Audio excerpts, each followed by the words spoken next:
on, everybody? Welcome back to Talkin Sports with Jake. Hope you're all doing well.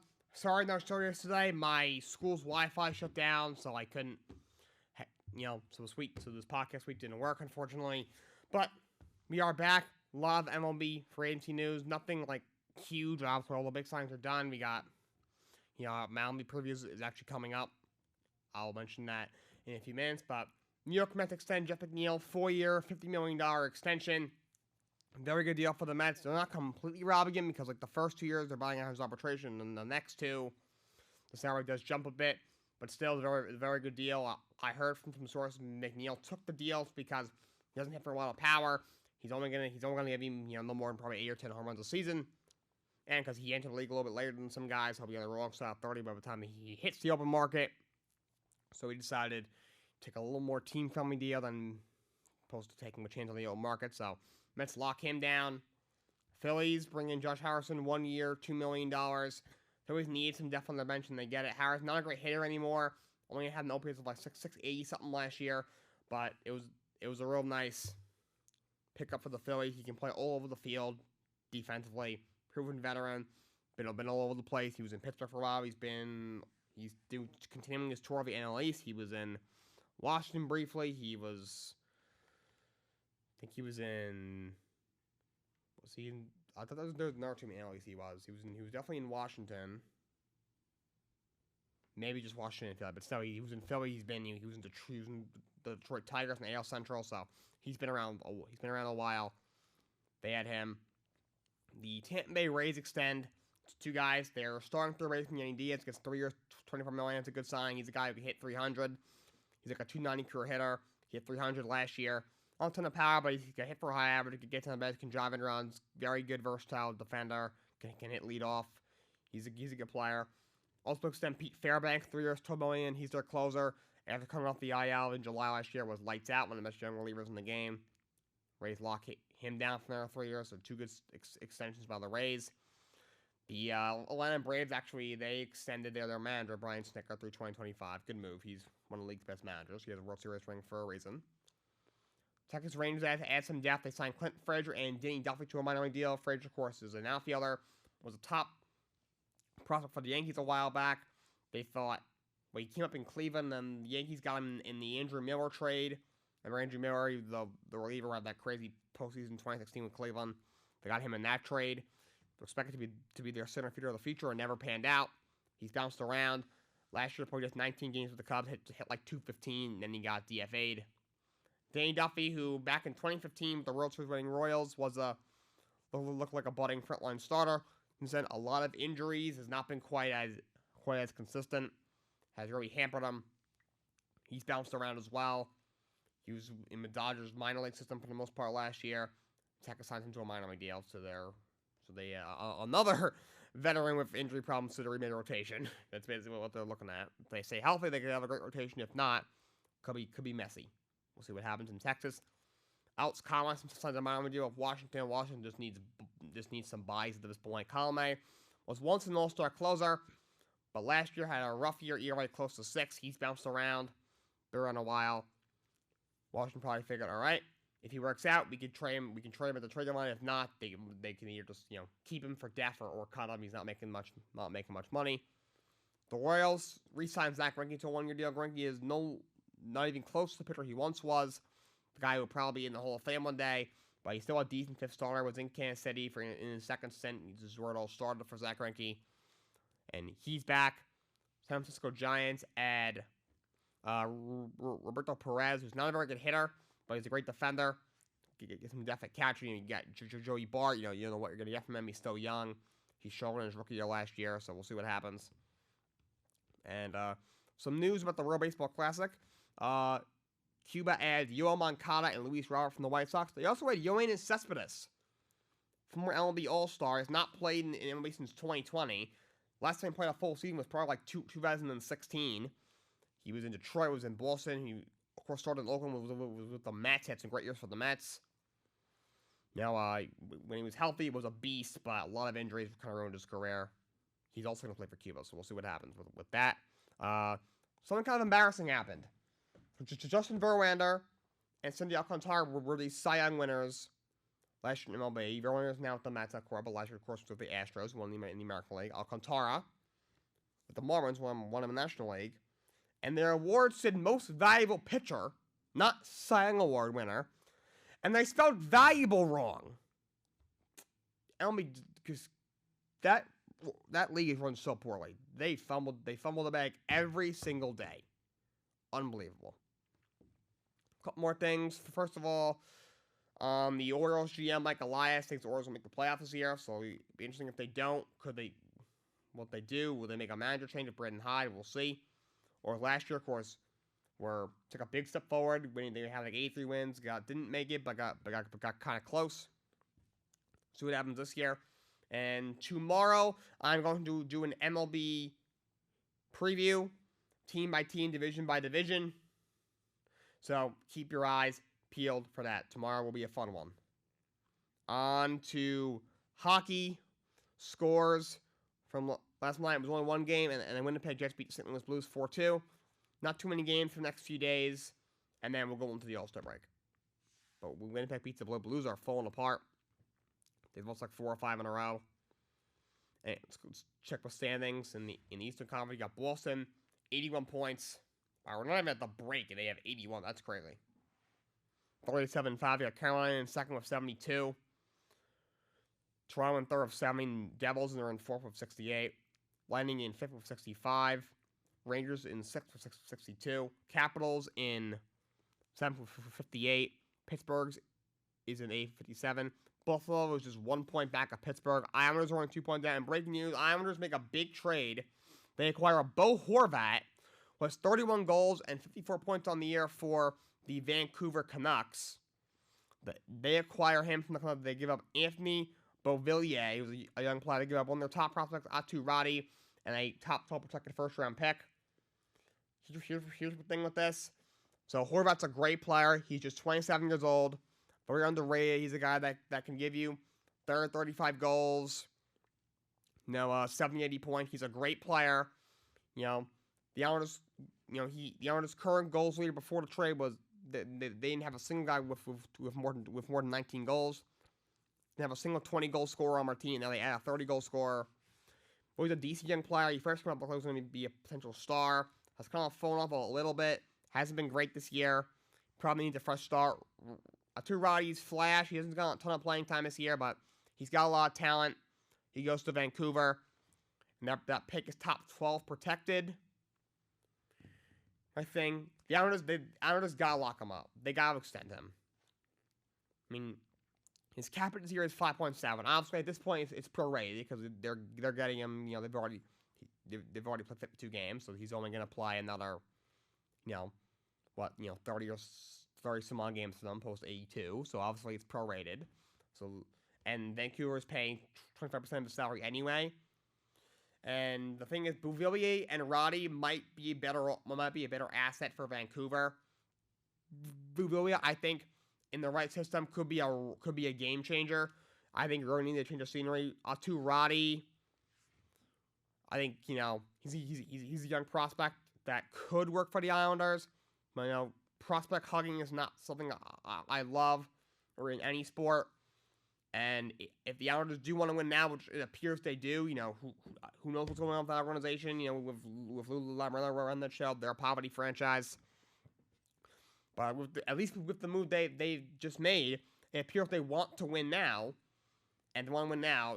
Atu Roddy is not quite ready to be a major contributor right now. He might be able to throw him on the fourth line for get him some experience, but he won't be able to be a major contributor probably until next year. Meanwhile, with Vancouver, they're already out of it. They can just throw him out there and then just let him learn. He can make as many mistakes as he wants. In the first round, it's top 12 protected. Most likely that goes to Vancouver. If they miss the playoffs, if they make it, then the Vancouver gets the pick. If they miss it, they might get the pick. But remember, if they're like the first team out, they'll probably still have to give the pick to Vancouver, which is why I think they need to extend Horvat right away. Because at the end of the day, you're going to go a young player that possibly could help you, a high-quality prospect that in the future could help you, and the first-round pick. If you do that for 30 games of a guy, and you don't even make the playoffs, that's not going to be a good move. That's probably going to cost Lou his job. He's already on the hot seat, and if that doesn't work out, he is good as gone.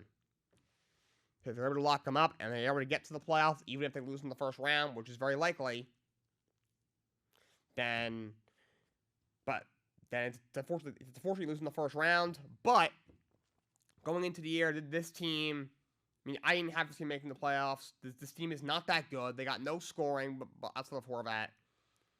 Thing is, like 60% of their offense is terrible. You have Matt Barzal, great player, really good facilitator, got great ice vision, guy who's going to give you 25 goals and can give you 80, 90 points, a great pass. You have Brock Nelson, who can give you 30 goals. You have, Pajot's pretty good. He can give you, 20, 25 goals, maybe 60 points.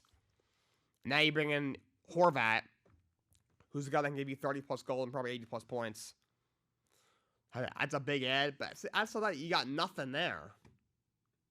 Like you literally have 4 guys that are providing all your offense. Matt Barzal, now Horvat, who just got there.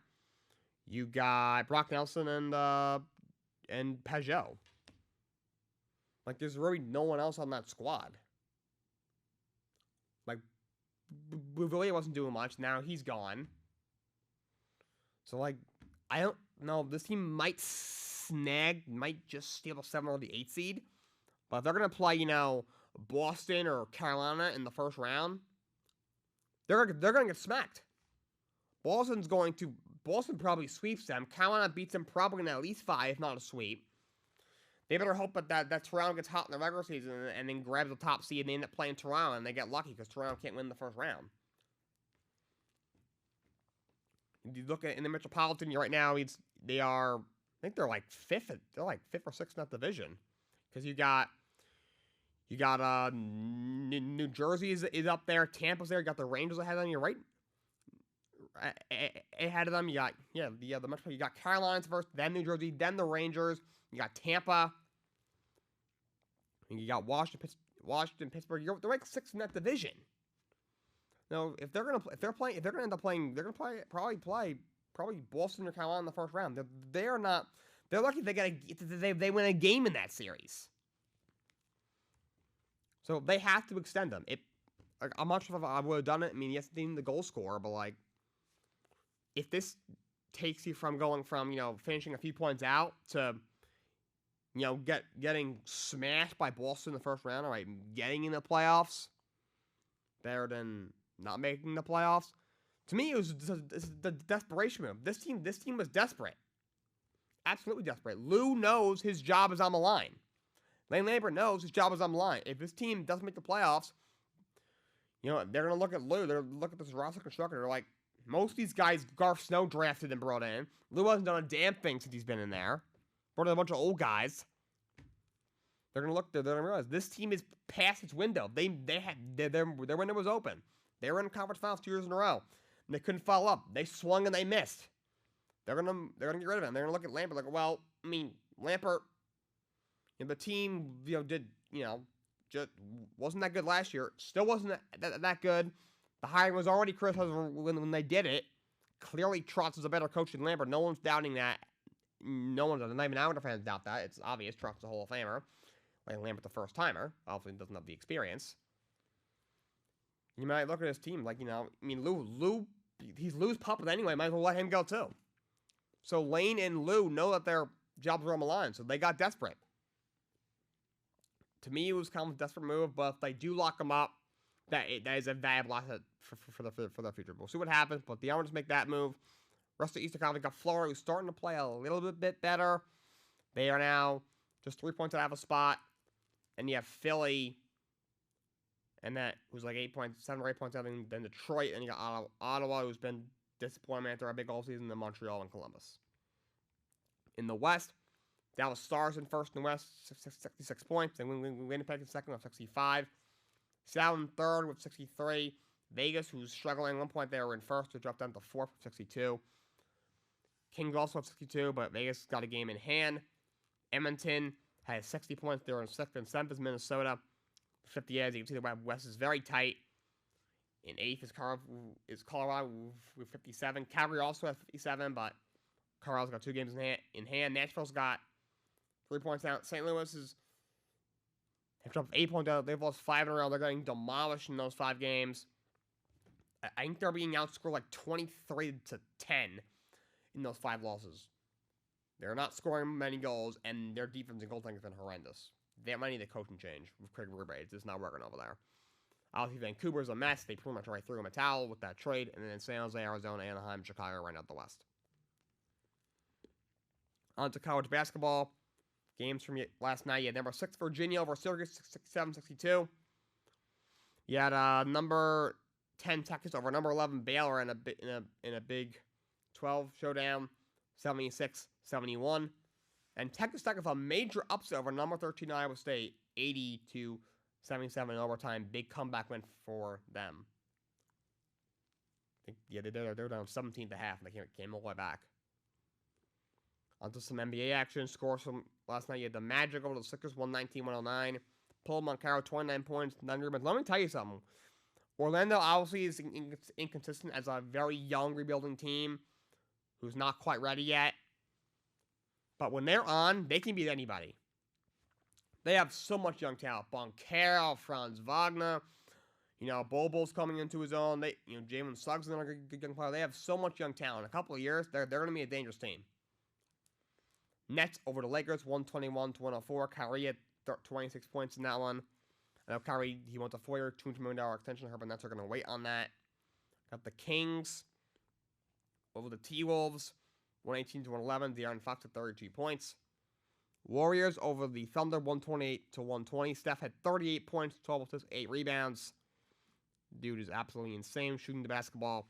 Wizards over the Spurs, 127-106. Porzingis, 17 points, 9 rebounds in that one. Mavericks over the Pistons, 111-105. Luka had 53 points, 8 rebounds. Big game for him. He had 24 of Dallas's 30 in the first quarter.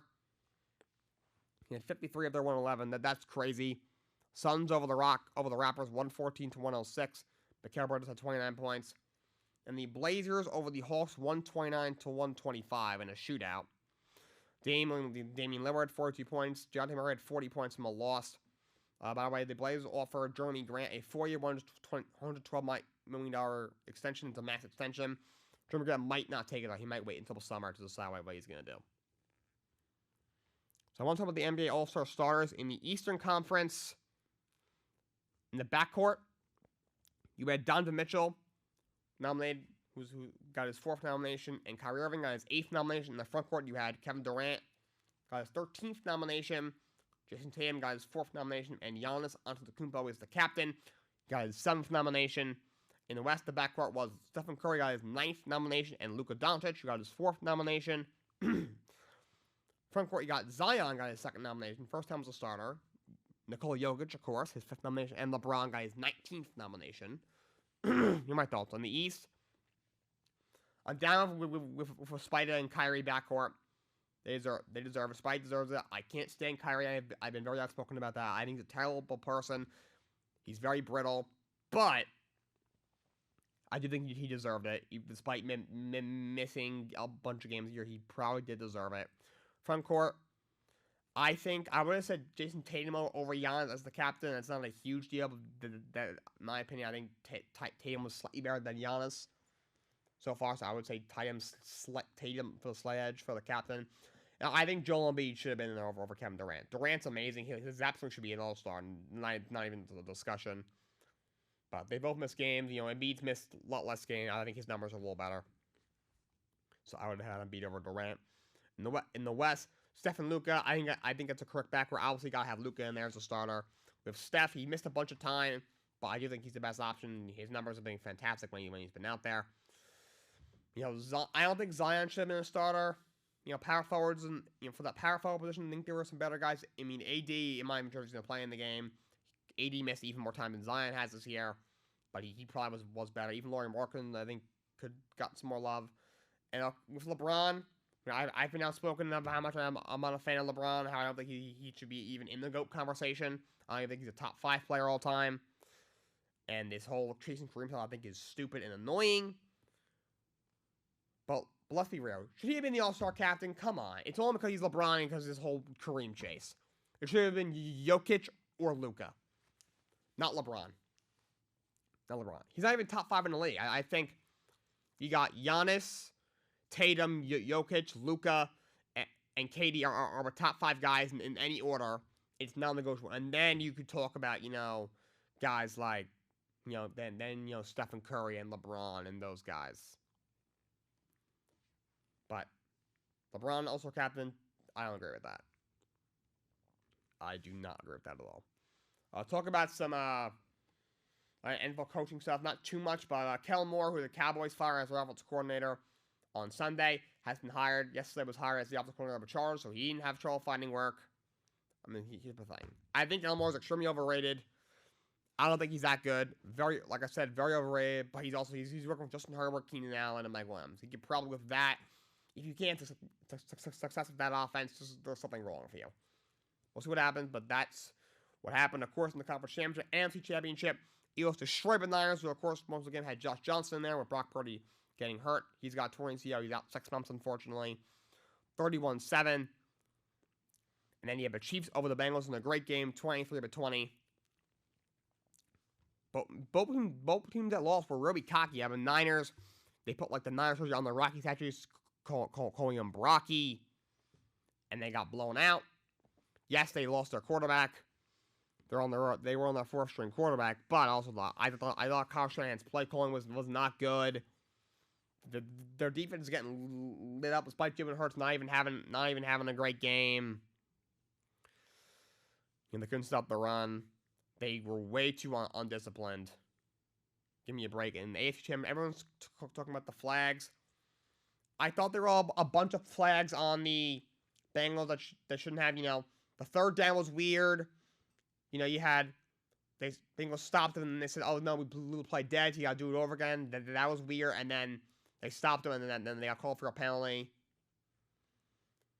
I didn't really like the intentional grounding on Burrow. I thought they said there was no receiver in the area. I thought I saw someone right there in the area, so I disagree with that.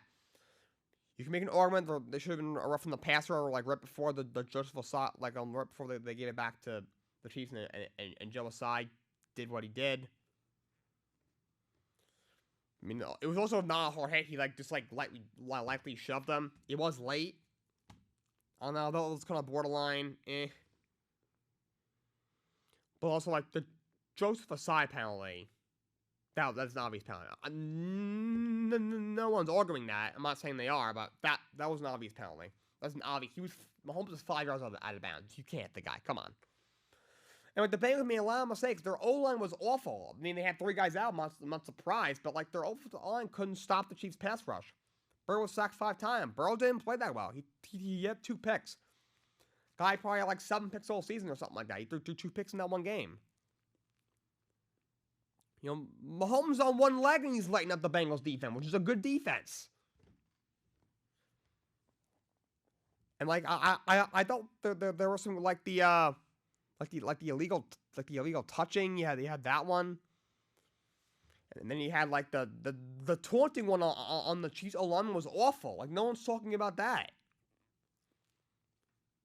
So really penalties that were on the Bengals, I didn't agree with. I would say when they redid the 3rd and 9 was weird, and maybe the intentional grounding I didn't agree with, and maybe the roughing the passer they didn't call. But then also you had the taunting which is 15 yards on the Chiefs, which was stupid, awful penalty. And then obviously Joseph Ossai had the penalty. If he doesn't take it, that game probably goes to overtime, and Bengals have a shot at winning. And that was obviously a penalty. So stop. I hate when people cry refs. You can say, "Oh yeah, the refs were terrible, it didn't help," but that can't be the reason that you lost. Stop it, okay? Stop it. I hate when people do that. Any team. You say, "Oh, it's rigged." Shut up. Nothing's rigged, okay? Sports are not rigged, okay? Shut up. Okay? Shut up. Nothing is rigged in sports. All people say it's rigged is when they lose and they think the refs screwed them over. Okay? Shut up. You lost because you got outplayed and a quarterback of one leg beat you. Okay? Shut up. I'm sorry, but that just pisses me off when people say this thing is rigged. Okay, shut up. That's ridiculous. Give me a break with that. That's ridiculous. Absolutely ridiculous. Couple of things with NFL. First of all, Super Bowl, I'm probably going to talk about it on Thursday. Tomorrow, I want to focus on my MLB preview, which is going to take up a lot of the show. So I'm not going to do too much Super Bowl talk tomorrow. Thursday, though, we will. And, of course, as the injuries closer, of course, they got the week off. And then next weekend is the big game. Hopefully I don't get fined for saying that. I know you got to have a thing to say that, but I don't think that many people watch this thing anyway. Anyway, the Super Bowl is out once it happens. Once it gets closer, we'll obviously go a little more in depth. But I will, do my. I'll pick my winner tomorrow. I mean, on Thursday I'll pick my winner. I'll talk a little bit about it on Thursday. Obviously, there's a lot of Aaron Rodgers stuff going on. Going to the Jets. I hope the Jets get him. We'll see what happens. I'm hearing the Packers would honestly prefer to move on from him. So we'll see what happens there. And I'm hearing Kyler Murray, by the way, the Arizona's quarterback, might miss half the season. So Arizona looking very messy right now. Moving on to the Royal Rumble. Well, that was a great show. So start with the men's Royal Rumble. These were the entrants. Number one was Gunther, who was number one, and he was eliminated. He was the last guy eliminated. Hour and 11 minutes in the match. That is a record. By the way, the Royal Rumble shattered the record for the most viewed Royal Rumble ever. The ultimate record, I think, was 2017, and it was like 50% more. Crazy. So, and about Gunther, he's next man up. He's a beast. And he had Sheamus at 2.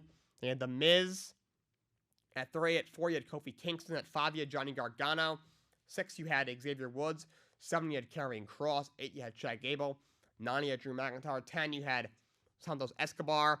11, you had Angelo Dawkins. 12, you had Brock Lesnar. And a little bit of a surprise. 13, you had Bobby Lashley. 14, you had Baron Corbin. 15 was Seth Rollins. 16 was Otis. 17 was supposed to be Rey Mysterio. He didn't come out. Then all of a sudden, Dominic Mysterio comes out at number 18, wearing Rey's mask. So it appeared that Dom probably beat Rey up backstage. He didn't come out. That was very weird. Elias was 19th. Finn Balor was 20th. Booker T was 21st. Two-time Hall of Famer. Of course, he was doing the pre-show. Interesting. It was in his hometown, so that was cool. I mean, when he hit the spin around on the ring, that was a very cool thing to watch. That was very cool that he was in it briefly. 23rd was Montez Ford. 24 was Edge who returned. Edge loves his Royal Rumble returns, that's for sure. 25th was Austin Theory. 26th was Omos. 27th was Braun Strowman. 28th was Ricochet. Number 29 was Logan Paul with a shocking return. And number 30 was Cody Rhodes, who made his long way to the return, and he won the Royal Rumble. So it looks like it will be Roman versus Cody Rhodes at WrestleMania. Pitch Black was Bray Wyatt versus LA Knight. Match was okay.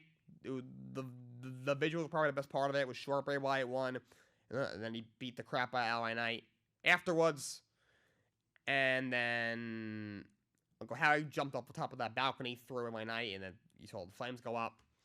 In the Royal Women's Championship, Bianca Belair defeated Alexa Bliss. Again, the match was meh. Then after you had like the big screen was like flashing like all the Bray Wyatt stuff and with Alexa Bliss, so we'll see if she goes back to that character. She's right now kind of like in between like the creepy Alexa Bliss and like the goddess, like the goddess, like regular version of Alexa Bliss. We'll see if she goes full blown back to the Bray Wyatt character. And the Women's Royal Rumble, which was incredible. I could argue better than the Men's Rumble. Both were very good. The Women's was probably even better. That was an incredible Rumble. Probably the best Women's Royal Rumble we've had. Number 1 was Rhea Ripley. Number 2 was Liv Morgan. Number 3 was Dana Brooke. 4 was Emma. 5 was Shayna Baszler. 6 was Bayley. 7 was B-Fab from Hit Row. But with Hit Row, I cannot stand them. They are so bad. B-Fab was somehow the best part of that faction. I don't know why. I don't know how. 8 was Roxanne Perez. Number 9, Dakota Kai. Number 10, Io Sky. Number 11, Natalya. Number 12, Candice LeRae. Yeah, number 13 was Zoe Stark from NXT. She made her debut at the Rumble. Number 14 was Xia Li. 15 was Becky Lynch. 16 was Tegan Nox. 17 was Asuka made her return. Number 18, you had Piper Niven return. You might know her as Doudrop One of the more, she's big, one of the powerhouse of the women's division. She returned. Number 19 was Tamina. 20 was Chelsea Green, came over from NXT. She's actually married to Matt Cardona. You might know as Zack Ryder, former WWE superstar. She didn't have a ton of lockdowns. She was eliminated the quickest of any woman in any Women's Royal Rumble ever. Zack Ryder tweeted out, "My hot wife is setting record." Took a shot. That was funny. You had Zelina Vega at 21st. 22nd was Raquel Rodriguez. 23rd was Michin. 24th was Lacey Evans. Number 25, Michelle McCool. One of the greatest women's wrestlers of all time. Married to The Undertaker. I believe she's in the Hall of Fame. She was sitting in the front row. They started before the match. Then she just hopped over the barricade and went in the ring. That was crazy. 26th was Indy Hartwell. who also came out from NXT. 27th was Sonya Deville. 28th was Shotzi. 29th, Nikki Cross. And number 30 was shocking. Nia Jax, the Irresistible Force, is back. By the way, I know a lot of people don't like her. I'm not a fan of her either. The women's division kind of needs a big force like Nia Jax. So, I am happy she's back. And the winner, Rhea Ripley from the 1 spot, wins.